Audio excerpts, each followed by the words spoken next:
Eres mi pastor, oh Señor, nada me faltará si me llevas tú en tus verdes campiñas.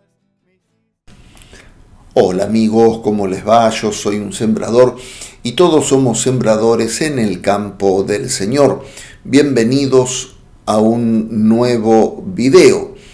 Hoy vamos a reflexionar acerca del carisma pastoral de la iglesia, personificado en Jesús Buen Pastor, de cuyo pastoreo participamos en distintas medidas, en distintos modos. Participamos todos los fieles cristianos, todos los bautizados en Cristo. No quiero comenzar este video sin saludar a dos personas de las cuales he extraído música para la cortina del video, para el Salmo responsorial. Y me estoy refiriendo concretamente a Ernesto Bermúdez, que nos está viendo desde Nicaragua. Te mandamos una bendición y un abrazo grande, Ernesto. Gracias por tu buena onda, por tu disponibilidad, por tus saludos, etc. Y Ernesto Bermúdez ya lo conocieron, que está iniciando el video, es la cortina del video. Y después el Salmo responsorial, hoy lo vamos a tener cantado. Por eso quiero saludar a Edgardo Torn, que vive en Córdoba, Argentina. Hace tiempo que somos amigos en Facebook. Cada tanto charlábamos un ratito y hacía rato que no nos encontrábamos. Y ayer, buscando música, en fin, empezando ya a preparar el video me encontré con un video de él y le pedí permiso para utilizarlo y me dijo que bueno, que con mucho gusto, etcétera, etcétera. Entonces también muchas gracias, Edgardo, por tu buena onda, por tu disposición, etcétera. Te mandamos un abrazo desde aquí, desde la ciudad de La Plata, en la provincia de Buenos Aires. Bien, y entonces les pido a ustedes que se suscriban al canal, como siempre les pido. Así nos ayudan a sembrar la semilla de la palabra, que compartan el video, que nos regalen un dedito para arriba, un like, eso ayuda también a crecer. Y que activen la campanita para enterarse cuando el sembrador sube un nuevo video. Sin más preámbulos, entonces vamos a la presentación del video. ¿Me acompañan? ¡Vamos!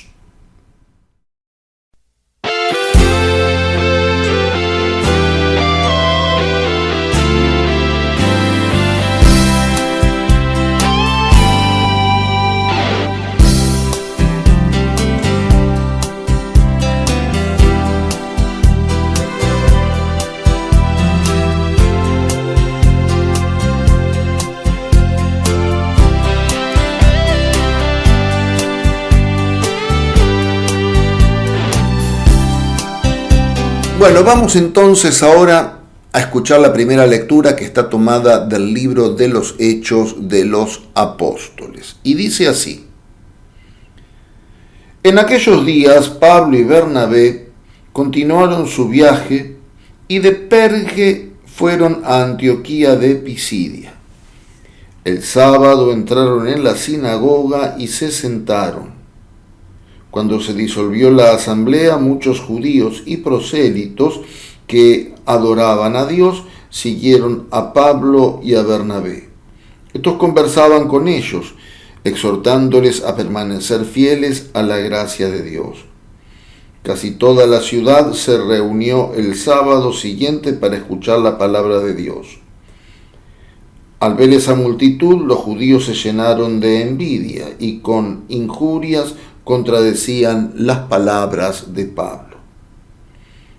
Entonces Pablo y Bernabé con gran firmeza dijeron: a ustedes debíamos anunciar en primer lugar la palabra del Señor, pero ya que la rechazan y no se consideran dignos de la vida eterna, nos dirigimos ahora a los paganos.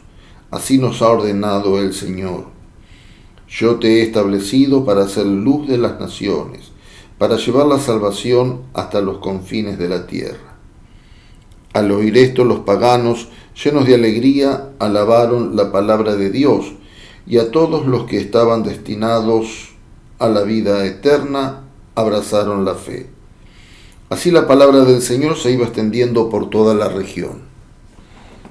Pero los judíos instigaron a unas mujeres piadosas que pertenecían a la aristocracia y a los principales de la ciudad, provocando una persecución contra Pablo y Bernabé, y los echaron de su territorio. Estos, sacudiendo el polvo de sus pies en señal de protesta contra ellos, se dirigieron a Iconio. Los discípulos, por su parte, quedaron llenos de alegría y del Espíritu Santo. Palabra de Dios, te alabamos, Señor. Esta palabra que acabamos de escuchar, me gustaría que la pongamos en el contexto litúrgico de la Pascua. A ver, durante este tiempo de Pascua nos vamos a encontrar en la liturgia con las lecturas de los Hechos de los Apóstoles. El libro de los Hechos de los Apóstoles, escrito por San Lucas, el mismo autor del Evangelio, inclusive los exégetas dicen que es una continuación del Evangelio de Lucas, muestra los primeros pasos de la Iglesia. Y hasta ahora veníamos viendo en los Hechos de los Apóstoles cómo vivían las primeras comunidades, cómo ponían todo en común, cómo participaban de la fracción del pan, de la oración, de los salmos, etcétera, etcétera. Estos 2 domingos atrás, o sea, el segundo domingo de Pascua y el tercero, estos 2 domingos que pasaron, se nos hablaba de las apariciones de Jesús resucitado a sus discípulos y cómo en esas apariciones Jesús iba instruyendo a los discípulos, reconfirmaba a Pedro en la fe y a todos los discípulos también, y reconfirmaba a Pedro, repito, en la misión pastoral de ser cabeza de la iglesia que él había fundado, etcétera, etcétera. Hoy es como que este domingo ya da un viraje, da un giro, el libro de los Hechos de los Apóstoles, y comenzamos a participar del tiempo de Pascua de otra manera. ¿En qué sentido digo de otra manera? O sea, una iglesia hacia afuera, como diría el Concilio Vaticano II, una iglesia adyentes. Adyentes significa hacia las naciones, como leíamos en el libro de los Hechos de los Apóstoles, te hago luz de las naciones. Es decir, todo aquello que ellos habían recibido del Señor, tanto del Señor antes de la Pascua como después de la Pascua, toda la enseñanza es reafirmada, es confirmada, es internalizada en los discípulos por la acción del Espíritu Santo en Pentecostés. Estas lecturas, si bien todavía no hemos llegado a la fiesta de Pentecostés en la liturgia, pero estas lecturas, si ustedes miran en el libro de los Hechos de los Apóstoles, el acontecimiento de Pentecostés está en el capítulo 2, y aquí estamos en el capítulo 13 del libro de los Hechos, ya que Pentecostés ya pasó, y toda esta acción pastoral que están realizando los primeros discípulos, los apóstoles, toda esta acción pastoral está impulsada por la acción del Espíritu Santo que ya había venido en Pentecostés. Bien, ¿qué es lo que sucede entonces? La liturgia entonces ya nos pone en otra perspectiva, en la perspectiva de la acción pastoral de la iglesia. De la acción pastoral de la iglesia. Por eso este domingo cuarto de Pascua se lo conoce como el Domingo del Buen Pastor, no solamente por el texto del Evangelio que vamos a meditar más tarde, sino que se lo considera el Domingo del Buen Pastor porque, repito, muestra la acción pastoral de la iglesia primitiva. Y nos muestra una acción concreta de la iglesia. Me gustaría situarme en el capítulo 15 de los Hechos de los Apóstoles, donde se habla allí del Concilio de Jerusalén, donde se establece la controversia entre si había que pasar por la circuncisión antes de recibir el bautismo, es decir, pertenecer al pueblo judío antes de recibir el bautismo, o si directamente los paganos podían recibir el bautismo. Allí se establece en el Concilio de Jerusalén que la evangelización, la gracia, está abierta a los paganos de buena voluntad que quieran abrazar la fe. Bien, eso ya queda fuera de discusión. ¿Quiénes son los paganos? Vamos a empezar, porque uno da por supuesto que todos saben todo y no es así. Los paganos son aquellas personas que no pertenecían al pueblo judío, ¿sí? Los paganos eran los griegos, sobre todo los griegos y los romanos. Después estaban los bárbaros, que eran pueblos que no pertenecían ni a la cultura helenista, o sea, a los griegos, ni a la cultura romana, sino que eran extranjeros. Después vienen también, ¿no es cierto?, la evangelización de ellos. Y los paganos, porque muchas veces, al menos a mí me pasaba, que cuando yo empecé a dar los primeros pasos en la fe y escuchaba las palabras pagano, se me hacían que eran gente mala. No sé por qué asociaba pagano con malo. Y no necesariamente son gente mala, son gente que tienen otro modo de vivir su religiosidad, no digo su fe, porque no podemos hablar de fe en los paganos. La fe es esencialmente cristiana en Jesucristo, eso es la fe. Después podemos hablar en otro momento de la fe en particular. Los paganos tenían una creencia religiosa, trataban de buscar respuesta en aquellas cosas. Esto comienza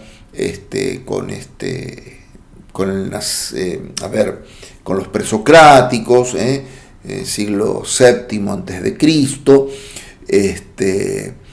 Comienzan a buscar respuesta a los fenómenos trascendentes, tanto la vida como la muerte, como la sucesión de las estaciones, como la fecundidad, los cultivos, etcétera, etcétera. Entonces buscaban los sentimientos, el amor, por ejemplo, entonces la guerra también. Entonces ellos buscaban, se construían divinidades y le atribuían, en la mitología le atribuían esos poderes, le atribuían esos poderes, qué sé yo, por ejemplo, el dios Vulcano, que estaba debajo de la tierra y cuando se enojaba hacía que lo que hoy conocemos como el volcán era algo que lo consideraban como un castigo de ese dios, qué sé yo, en fin, estaba la diosa de la guerra, el dios del amor, etcétera, etcétera. Entonces ellos rendían culto, ¿sí?, a esos dioses que ellos mismos se fabricaban, En cambio los cristianos comienzan a hablar de un solo Dios trascendente, de un solo Dios trascendente, que es el creador de todo, etcétera, etcétera. Entonces los conceptos cristianos comienzan a entrar en el paganismo y ahí encontramos, en la lectura que acabamos de leer, cómo los paganos se llenaron de alegría al escuchar la evangelización, al comprender el mensaje del evangelio, y como también en otra parte, no me acuerdo del capítulo, dice que el Espíritu Santo descendió también sobre los paganos, y todos quedaron llenos del Espíritu Santo y pudieron comprender la predicación de Pablo, de Pedro, de los demás discípulos. Una vez más nos encontramos, así como lo dice el prólogo del Evangelio de San Juan, vino a los suyos y los suyos no lo recibieron, sino que lo entregaron a la muerte al Señor de la vida.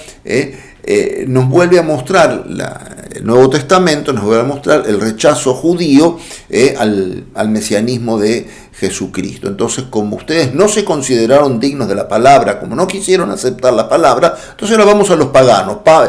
Pablo y Bernabé, nosotros dos nos vamos a los paganos. Por eso después San Pablo es conocido como el gran apóstol de los paganos, porque en sus viajes evangelizó toda la cultura griega, ¿sí?, o gran parte de la cultura griega, evangelizó. Algunos no habrán respondido, como siempre pasa en todos los tiempos históricos. Evangelizó toda la cultura griega, San Pedro en los romanos, y así fueron distribuyéndose por todo el mundo entonces conocido. Es decir, trascendieron las fronteras del Imperio Romano. Trascendieron las fronteras del Imperio Romano y llevaron el Evangelio, repito, a todo el mundo entonces conocido. Por eso entonces ahora nos dirigimos a los paganos. O sea, está mostrando una acción pastoral evangelizadora concreta. Hacemos este proyecto, vamos a los paganos, nosotros vamos a los paganos. Así como en una parroquia hacemos un proyecto pastoral, vamos a evangelizar tal barrio, vamos a evangelizar tal manzana, vamos a hacer una misión aquí y allá. Bueno, en la iglesia primitiva se toma esta decisión. Pablo y Bernabé, ahora vamos a los paganos. Bien, los invito entonces ahora a que meditemos el Salmo responsorial que Edgardo Tourne va a entonar, va a cantar.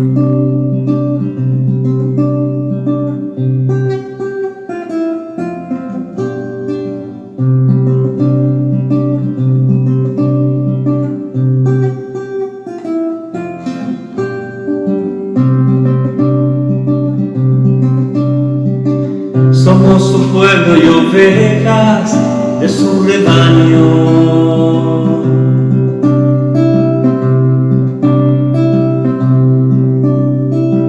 Somos su pueblo y ovejas de su rebaño. Aclama al Señor tierra entera, servid al Señor con alegría.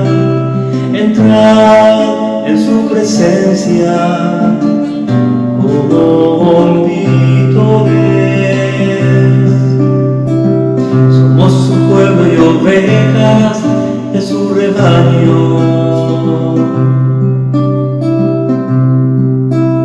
Sabed que el Señor es Dios, que nos hizo y somos suyos, su pueblo y ovejas de su rebaño.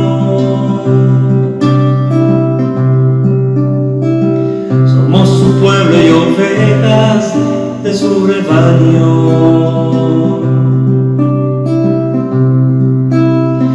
El Señor es bueno, su misericordia es eterna, su fidelidad por todas las edades.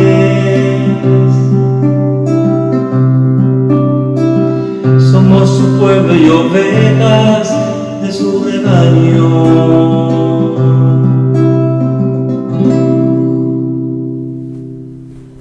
Este salmo nos va introduciendo en la temática del buen pastor. Somos su pueblo, dice la antífona, somos su pueblo y ovejas de su rebaño. No somos cualquier pueblo, somos el nuevo pueblo de Dios y somos el rebaño de Jesús. Él es nuestro único buen pastor. Es lo que nos trata de mostrar el Salmo, que ya se va poniendo en consonancia con la temática del Evangelio. Bien, vamos a ir a la segunda lectura, que está tomada del libro del Apocalipsis y dice así: Yo, Juan, vi una enorme muchedumbre imposible de contar, formada por gente de todas las naciones, familias, pueblos y lenguas. Estaban de pie ante el trono y delante del Cordero, vestidos con túnicas blancas, llevaban palmas en la mano. Y uno de los ancianos me dijo: estos son los que vienen de la gran tribulación. Ellos han lavado sus vestiduras y las han blanqueado en la sangre del Cordero. Por eso están delante del trono de Dios y le rinden culto día y noche en su templo.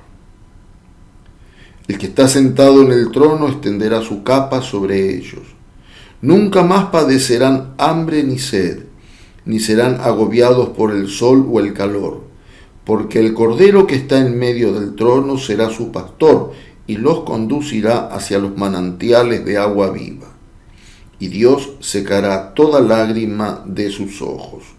Palabra de Dios, te alabamos, Señor.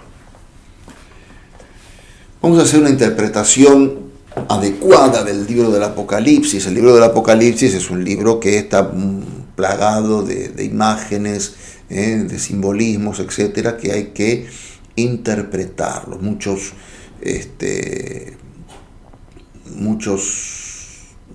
sectas, muchas confesiones cristianas no católicas toman el libro del Apocalipsis y hacen diversas interpretaciones. Una muchedumbre imposible de contar, formada por gente de todas las naciones. Volvemos al tema de la lectura anterior.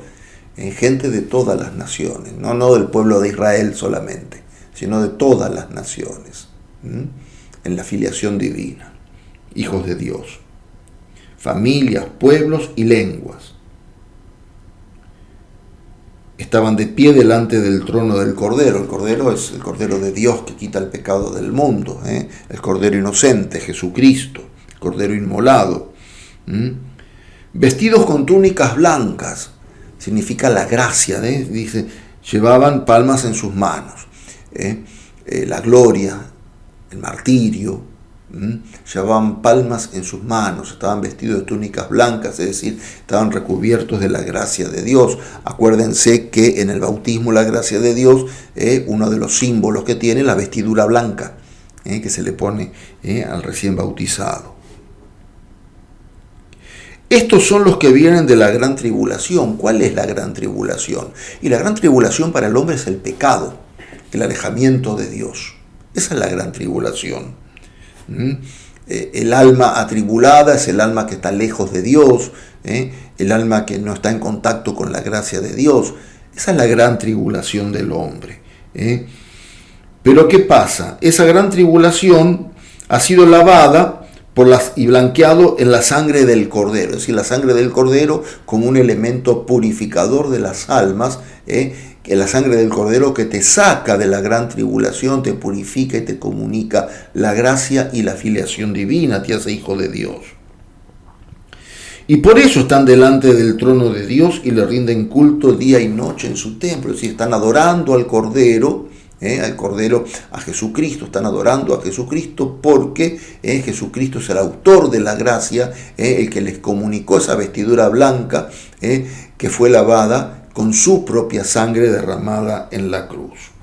Por eso le rinden culto, es decir, le dan gracias, lo adoran día y noche en su templo. Acá la palabra templo está con mayúscula, no estamos hablando de un templo en el sentido material, un templo de ladrillos. Acá puede interpretarse la iglesia en su estado militante, los hijos de Dios que aún caminamos por este mundo, que rendimos culto a Dios y le damos gracias por el misterio de la redención, por habernos salvado, por habernos librado del pecado. Y después también el templo, también entiéndase la iglesia en el sentido triunfante, porque termina diciendo que el Cordero, ¿sí?, que está en el medio del trono, el que está en el templo, que es el pastor, ahí vuelve otra vez al tema del pastoreo, que es el pastor y los conduce hacia los manantiales de agua viva, es decir, los vivifica. El manantial de agua viva es la gracia de Dios, es la gracia de Dios. La roca del desierto que fue golpeada por Moisés con su bastón para que derrame agua, esa agua es símbolo de la gracia de Dios. El agua y la sangre que brotan del corazón abierto de Jesucristo, como veíamos el Viernes Santo en la Pasión según San Juan, esa agua y esa sangre están representando la Eucaristía y el bautismo, y el agua, por sobre todas las cosas, está simbolizando también ahí la gracia de Dios, la pureza, la limpieza. será su pastor y lo conducirá hacia los manantiales de agua viva. Aquí aparece la imagen del agua como un signo de purificación. Y después, cuando mucha gente que no tiene fe dice, ¿y cómo sabemos cómo es el cielo? ¿Cómo sabemos si no sabemos cómo es el cielo? ¿Quién volvió de allá? Jesús volvió del cielo. Nadie vino del cielo, nadie bajó del cielo, sino el que subió al cielo. Es decir, Jesús, el Hijo del Hombre, viene a revelarnos el misterio del cielo. Y acá nos dice, y Dios secará toda lágrima de sus ojos. Es decir, esa gran tribulación va a tener su ocaso definitivo en la presencia de Dios, en la gloria del cielo. Fíjense cómo esta lectura del Apocalipsis comienza con la muchedumbre imposible de contar, el pastor que los conduce y la gloria definitiva de esa muchedumbre imposible de contar en el reino de los cielos. Vamos a la lectura del Evangelio. Según San Juan, dice así: Jesús dijo, mis ovejas escuchan mi voz, yo las conozco y ellas me siguen. Yo les doy vida eterna. Ellas no perecerán jamás, y nadie las arrebatará de mis manos. Mi Padre que me las ha dado es superior a todos, y nadie puede arrebatar nada de las manos de mi Padre. El Padre y yo somos una sola cosa. Palabra del Señor, gloria a ti, Señor Jesús. Verdes campiñas me hiciste reposar, y en tus límpidas aguas mi sed puedo calmar. Eres mi pastor, oh Señor, nada me faltará si me llevas tú. Senderos de justicia trazaste para mí, ellos son el camino para llegar a ti. Eres mi pastor, oh Señor, nada me faltará si me llevas tú. Preparas un banquete para los que me odian, la mesa ya está lista, la copa se desborda. Eres mi pastor, oh Señor, nada me faltará si me llevas tú. Nada me faltará si me llevas tú.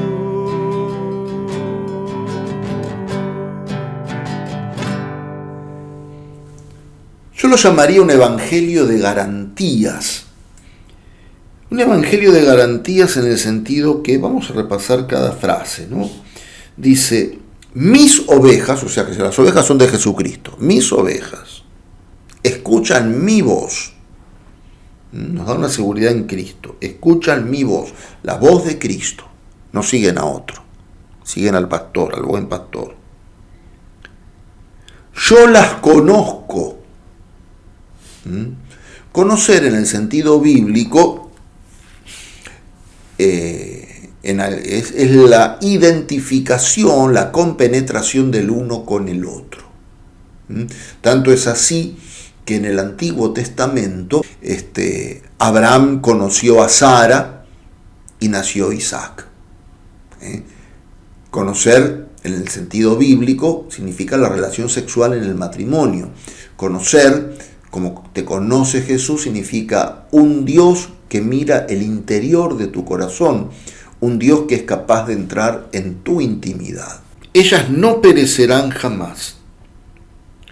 Nadie las arrebatará de mis manos. Fíjense todas las seguridades que da el Evangelio todas las seguridades que da Jesús. O sea, aquellos que se quieren dejar conducir por el buen pastor tienen toda esta todas estas garantías. A veces digo, me siento solo, abatido, triste, qué sé yo, qué sé cuánto. Y bueno, relee el Evangelio y fíjate todas las cosas buenas que te dice Jesús, todas las cosas lindas como Jesús te habla del corazón, te conoce, escuchamos su voz, lo seguimos, nos da la vida eterna. Yo les doy vida eterna, no perecerán jamás, asegura la vida para siempre. Mi Padre que me las ha dado a las ovejas, o sea, él reconoce que el Padre ha puesto las ovejas en sus manos, porque somos creación de Dios, entonces el Padre ha puesto las ovejas en sus manos, el Padre y yo somos una sola cosa. Está hablando de la identidad de sustancias que existe entre el Padre y el Hijo. Esta temática del buen pastor que nosotros reflexionamos en este cuarto domingo del tiempo de Pascua, nos hace pensar en que hay un carisma de participación, o sea, participación significa tomar parte de el pastoreo único de Jesucristo. Y todos en la iglesia de alguna manera participamos, ahora vamos a ver cómo, de ese único pastoreo de Jesucristo, conducir a las ovejas, de comunicar la vida eterna. Es decir, todas estas prerrogativas las da el Señor, pero también el Señor elige a algunas personas, para que cooperen. Siempre elige ayudantes el Señor. La primera ayudante que elige es María, la primera colaboradora en el misterio de la redención. Y después el Señor va eligiendo a lo largo de la historia distintos colaboradores en el pastoreo. La mies es grande, dice el Evangelio, pero los trabajadores son pocos. Rueguen al dueño de los trabajadores, rueguen al dueño de la mies que envíe trabajadores a su cosecha. Por eso la iglesia hoy, en este domingo del Buen Pastor, reza de una manera especial por las vocaciones. ¿Qué entendemos por la vocación? La vocación es un llamado, ¿sí? En latín, el verbo vocare, con V corta, significa llamar, un Dios que llama al hombre. ¿A qué? A una misión específica. Jesús llamó a los discípulos para que estuvieran con él y para enviarlos a predicar. Es decir, para que estuvieran con él, es decir, para que recibieran de él la doctrina, la enseñanza, los ejemplos, etc. Y después para enviarlos a predicar. Ahora estamos en esa etapa. Este domingo conmemora esa etapa del envío a predicar. Pablo y Bernabé a los paganos. Ya en la primera lectura ya tenemos esto. ¿Y quiénes son pastores en la iglesia? ¿Quiénes son pastores en la iglesia? Pastores en la iglesia son todos aquellos que de algún modo participan del único pastoreo sacerdotal de Jesucristo. El Concilio Vaticano II nos enseña que hay distintos modos de participación en el único pastoreo, en el único sacerdocio de Jesucristo, en la única conducción de Jesucristo. ¿Por qué estoy haciendo esta cantidad de aclaraciones? Porque no es únicamente las vocaciones sacerdotales, para que haya curas. No, está bien. El sacerdote es necesario en la comunidad. Si no hay sacerdote, no hay Eucaristía, no hay perdón de los pecados, no hay bendiciones, no hay predicaciones. Porque la gente se queja muchas veces del sacerdote, pero a la hora de la primera comunión, si no está el sacerdote, no hay primera comunión. Los chicos no toman la primera comunión si no hay sacerdote. Las parejas no se casan si no hay sacerdote. Los jóvenes no se confirman o reciben la confirmación si no hay sacerdote. Sí, está bien, el sacerdote es una figura importante en la comunidad y es cabeza de la comunidad. Puede ser una comunidad parroquial, etcétera, etcétera. Pero el sacerdote no está solo. El sacerdote no está solo en la parroquia. El sacerdote tiene, por ejemplo, catequistas, distintos agentes de pastoral, catequistas. La catequesis es una función esencial de pastoreo, de conducción, en comunión con el pastoreo de Jesucristo. Esto es un sistema de comunión, ¿sí? Esto es un sistema de comunión. Ministro de la Eucaristía, que visita enfermos, que recorre, que misiona, que evangeliza. Es función del pastoreo. Por eso el trabajo de la iglesia, por eso se llama trabajo pastoral. Mucha gente a veces no entiende esto, ¿no? Yo, por ejemplo, esto lo dije muchas veces, yo soy capellán de la cárcel de Olmos, y la gente me dice, ¿pero qué? ¿Usted da clase en la cárcel? ¿Qué hace? ¿Hace trabajo social con los presos? No, trabajo pastoral, trabajo de conducción a Dios, trabajo de conducción a Jesucristo. La cristianización, podemos decir la cristianización del ambiente carcelario, ¿sí? El pastoreo, hay que conducir. Y entonces en los distintos ámbitos de la vida humana, siempre se hace necesaria la presencia de un sacerdote, en un hospital, en una cárcel, en un colegio, etcétera, etcétera, etcétera. Pero ¿qué pasa? Muchas veces los sacerdotes no damos abasto, no alcanzamos. Entonces el Señor en su misericordia infinita sigue llamando agentes de pastoral. ¿Qué es un agente de pastoral? Aquel que colabora de una manera directa, podemos decir, en el trabajo pastoral en su comunidad, en comunión con el sacerdote.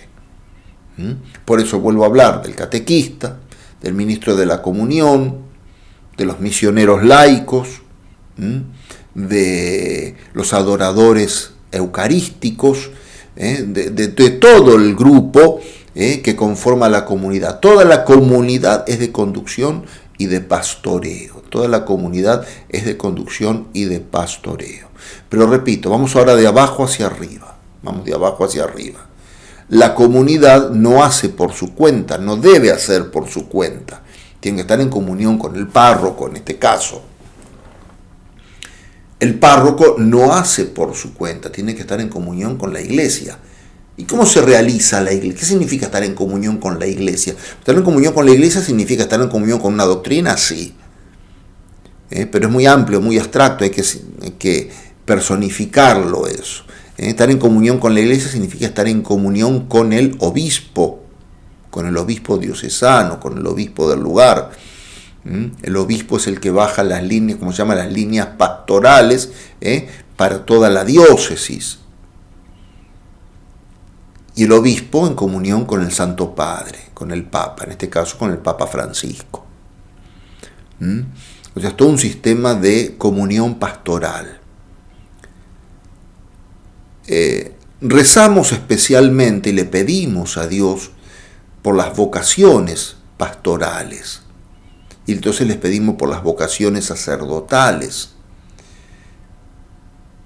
cuya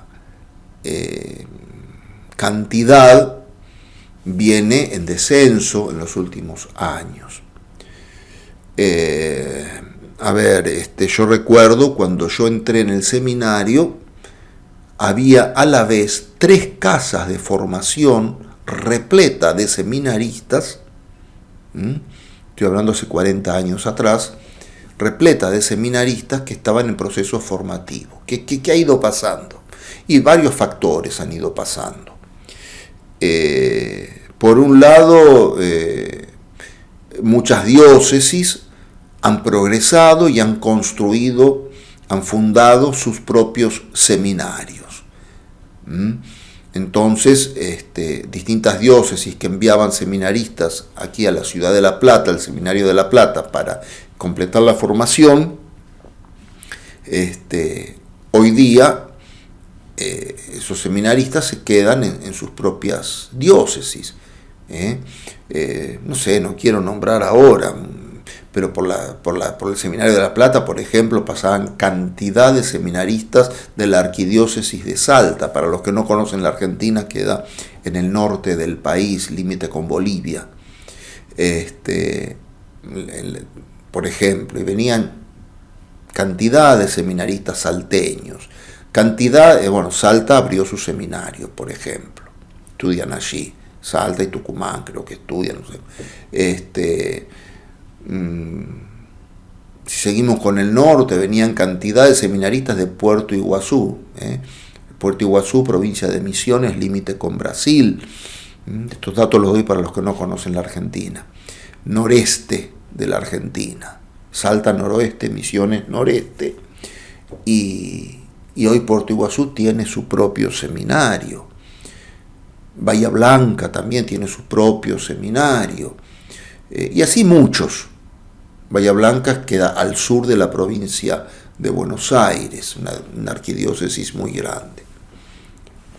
Entonces había, casi 200 seminaristas en todas las casas de formación, las 3 casas que funcionaban aquí en La Plata: el seminario menor, introductorio, el seminario menor, seminario introductorio, seminario de filosofía, y la parte de teología, que ya era la parte final, digamos. Hoy día quedan otro de los factores, el laicismo reinante. El laicismo reinante hace que las vocaciones bajen. Y aquí podemos englobar muchas cuestiones de problemáticas dentro de la iglesia, de problemáticas sociales, de problemáticas de fe, etcétera, etcétera. Entonces eso produce también un descenso en las vocaciones sacerdotales y religiosas. Es decir, a la vida religiosa, consagrada como religiosa, las jóvenes que entran a los conventos, o los jóvenes que entran también a los conventos, como son franciscanos, carmelitas, etcétera, etcétera. Y hoy por hoy, en nuestro seminario, aquí en esta arquidiócesis de La Plata, han quedado 2 diócesis nada más funcionando, que funcionan en común, ¿sí? Que es la diócesis de Mar del Plata, también más al sur, en la provincia de Buenos Aires, la diócesis de Mar del Plata, a unos 300 kilómetros de donde estoy yo en este momento, y esta arquidiócesis de La Plata, donde los 2 obispos se han puesto de acuerdo en la formación. Y de casi 200 seminaristas que había hace 40 años, hoy tenemos en el seminario 15 seminaristas, ¿sí? Son 6 de La Plata, de esta arquidiócesis, y 9 de la diócesis de Mar del Plata. Entonces, otra de las cosas, ¿sí? Este año 2022, en el seminario de La Plata, no ingresó ninguna vocación de La Plata. Sí, uno solo de Mar del Plata, pero no ingresó ninguna vocación para el sacerdocio. Que, a ver, los seminaristas que ingresan, hay una realidad que es una inversión a muy largo plazo, por lo menos a 10 años, ¿sí? O sea que si hoy entra este año un seminarista, no hay garantías de que ese seminarista llegue a la ordenación, porque son muchos los que quedan por el camino, que descubren que no es su camino, que no es su vocación, que no están llamados a esto. En algunos casos el seminario descubre que hay falta de vocación, o que descubre que no tiene el perfil adecuado sacerdotal. Durante el periodo de formación se lo invita también con toda libertad, se lo invita a retirarse del seminario, muchos se los ha invitado a retirarse del seminario. En fin, está difícil, pero no está imposible, porque para Dios no hay nada imposible. Este año discúlpenme si es un poco largo este video, este año nuestro seminario cumple 100 años. Es decir, cumplió 99, va a cumplir 100 años, por eso que el arzobispo, Monseñor Víctor Manuel Fernández, ha proclamado el año vocacional arquidiocesano, donde nos pide a todos los católicos de la arquidiócesis que oremos especialmente por las vocaciones. Por eso, si este domingo vas a la misa, espero que vayas a disfrutar de la belleza de la palabra de Dios y de la riqueza de la Eucaristía. Si este domingo asistís a la misa, poné como intención especial por el aumento y la santificación de las vocaciones a la vida consagrada, porque es decir, es el día por excelencia en el cual la Iglesia reza por las vocaciones. Si estás aquí en la ciudad de La Plata, para esta diócesis, o donde estés, para tu diócesis, para tu comunidad, etcétera, etcétera.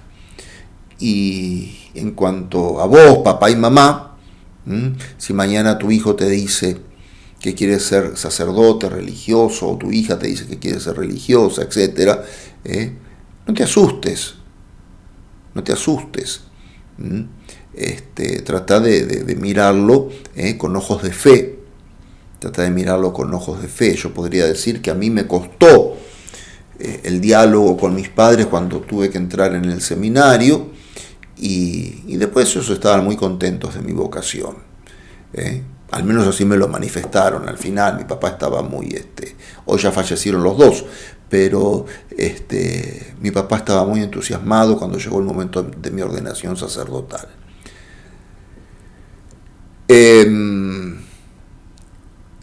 Que haya entonces quienes conduzcan, que haya buenos pastores del pueblo de Dios, que haya buenos pastores en comunión con el único buen pastor que es nuestro amado Señor Jesucristo. Familia, nos estaremos viendo si Dios quiere para el próximo video. Repito, recemos por las vocaciones y aprovechemos la Eucaristía de este domingo en la cual el Señor quiere derramar una cantidad muy abundante de bendiciones sobre vos, sobre tu familia, sobre tus hijos. Y ojalá dé fruto la oración de este domingo y se manifieste algún joven a lo largo de este año a su párroco diciéndole: Padre, cura, quiero entrar en el seminario. Y vos no te asustes por entrar en el seminario, por sentir inclinaciones hacia la vocación sacerdotal, porque es lo más hermoso que te puede pasar. Yo sí tengo que elegir mi vida nuevamente, elijo ser sacerdote, elijo ser sacerdote. Sacerdote es algo que podemos decir que lamentablemente se descubre en plenitud cuando se ejerce. El seminarista puede tener discernimiento, carisma, inclinación hacia el sacerdocio, gusto por la vida sacerdotal, pero la vida sacerdotal se entiende cuando se la vive. El sacerdocio se aprende, se incorpora en la medida que se lo ejerce. Yo, gracias a Dios, este año pude cumplir 30 años de vida sacerdotal, cosa que no me esperaba nunca. Es una gran sorpresa que el Señor me tenía preparada. Bueno, no quiero alargar más el video. Como verán, siempre me cuesta despedirme. Así que bueno, nos estaremos viendo si Dios quiere para la próxima. Chao, familia. Nada me faltará si me llevas tú.